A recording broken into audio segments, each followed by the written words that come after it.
À l'aspect de cette immortelle création, il oublia tout, même les fantaisies du magasin et les caprices de son sommeil.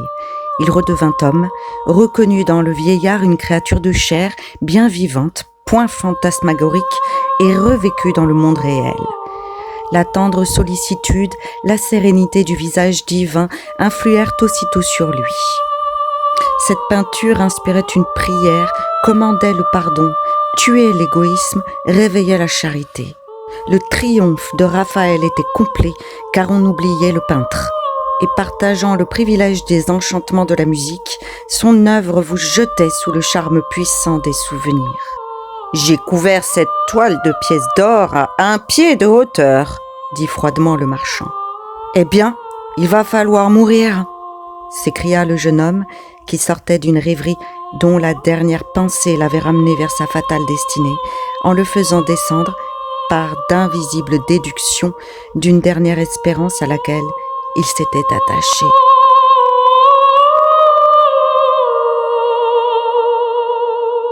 Ah, j'avais donc raison de me méfier de toi !» répondit le vieillard en saisissant les 2 mains du jeune homme et les serrant par les poignets dans l'une des siennes comme dans un étau de fer. L'inconnu sourit tristement de cette méprise et dit d'une voix douce : « Eh, monsieur, ne craignez rien, il s'agit de ma vie et non de la vôtre. »« Pourquoi n'avouerais-je pas une innocente supercherie ?» reprit-il après avoir regardé le vieillard inquiet. « En attendant la nuit, afin de pouvoir me noyer sans esclandre, je suis venu voir vos richesses. Qui ne pardonnerait ce dernier plaisir à un homme de science et de poésie ?» Le soupçonneux vieillard examinait d'un œil sagace le visage morne de son faux chaland pendant qu'il parlait. Et, rassuré par l'accent de cette voix douloureuse, ou lisant peut-être dans ses traits décolorés les sinistres destinées dont avaient naguère frémi les joueurs, il lâcha les mains qu'il tenait si vigoureusement. « Ne cherchez pas le principe de ma mort dans les raisons vulgaires qui commandent la plupart des suicides. Pour me dispenser de vous dévoiler les souffrances inouïes et dont il est difficile de parler en langage humain, je vous dirai que je suis dans la plus profonde, la plus ignoble, la plus perçante de toutes les misères. Et, ajouta-t-il d'un ton de voix dont la fierté sauvage démentait ses paroles précédentes, je ne veux mendier ni secours ni consolation. « Hé hé !» répondit le vieillard. Ces 2 syllabes ressemblaient au cri d'une crécelle.